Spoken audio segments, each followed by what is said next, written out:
எதிரி எவ்வளவு பெரிய ஆளாக இருந்தாலும் களத்தில் கருத்தியலாக எதிர்கொள்ளணுமே தவிர தரைக்குறைவாக பேசுவதால் ஒருத்தர் வெற்றி அடைஞ்சிட முடியாது.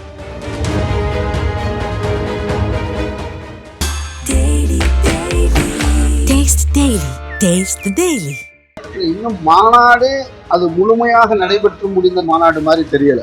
ஒரு ரசிகர்கள் சந்திப்பு போலதான் நடந்து முடிந்ததா நான் பாக்குறேன்.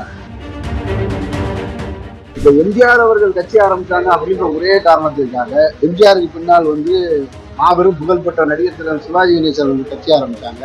பாக்கியராஜ் அவர்கள் கட்சி ஆரம்பிச்சாங்க. நடிகர் சரத்குமார் அவர்கள் கட்சி ஆரம்பிச்சாரு. டி ராஜேந்தர் அவர்கள் கட்சி ஆரம்பிச்சாங்க. எல்லாருமே கூட்டம் கூட்டினாங்க, மாநாடு காமிச்சாங்க. ஆந்திராவில் சிரஞ்சீவி அவர்கள் கட்சி ஆரம்பிச்சாங்க. யார் நின்று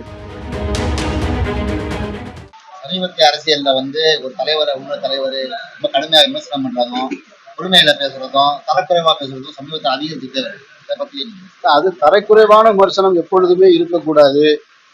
ஒருமையில பேசுவது இருக்கக்கூடாதுன்றதுதான் நம்ம கண்ணியமான விமர்சனம் தான் இருக்கு. எதிரி எவ்வளவு பெரிய ஆளாக இருந்தாலும் களத்தில் கருத்தியலாக எதிர்கொள்ளணுமே தவிர தரைக்குறைவாக பேசுவதால் ஒருத்தர் வெற்றி அடைஞ்சிட முடியாது.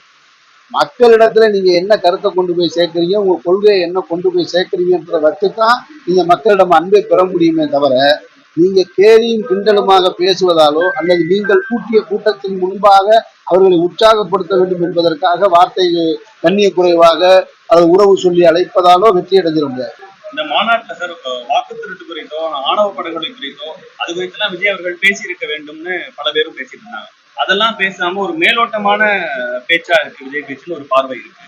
தீர்மானங்களை நிறைவேற்றினாலும் பேச்சுல அவர் சொல்லியிருந்தா ஒரு இம்பாக்ட் ஏற்படுத்தி. இன்னும் மாநாடு அது முழுமையாக நடைபெற்று முடிந்த மாநாடு மாதிரி தெரியல. ஒரு ரசிகர்கள் சந்திப்பு போலதான் நடந்து முடிந்ததா நான் பாக்குறேன். ஒரு மாநாடு என்றால் அந்த மாநாட்டில் ஒரு தலைவர் உரையாற்றியதற்கு பின்னாடி நிறைவுரையாற்றியதற்கு பின்னாடி தீர்மானம் நிறைவேற்றப்பட்டதற்கு பின்னால் தான் மாநாடு மேடையில் இருப்பவர்கள் கலைந்து செல்வாங்க.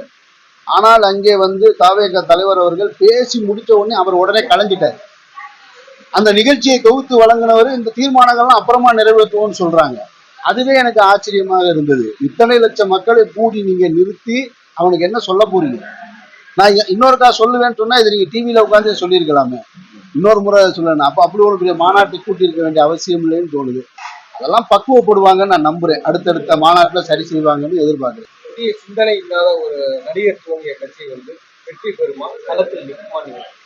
புதிய சிந்தனை இல்லாத கட்சின்னு நம்ம சொல்ல வேண்டியதில்லை. தொடக்கத்தில் இது தடுமாற்றமா தான் நான் பாக்குறேன்.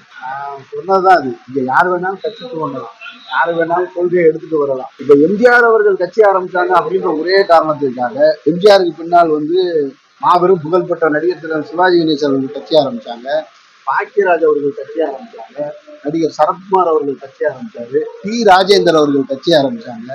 எல்லாருமே கூட்டம் கூட்டினாங்க, மாநாடு காமிச்சாங்க. ஆந்திராவில் சிரஞ்சீவி அவர்கள் கட்சி ஆரம்பிச்சாங்க.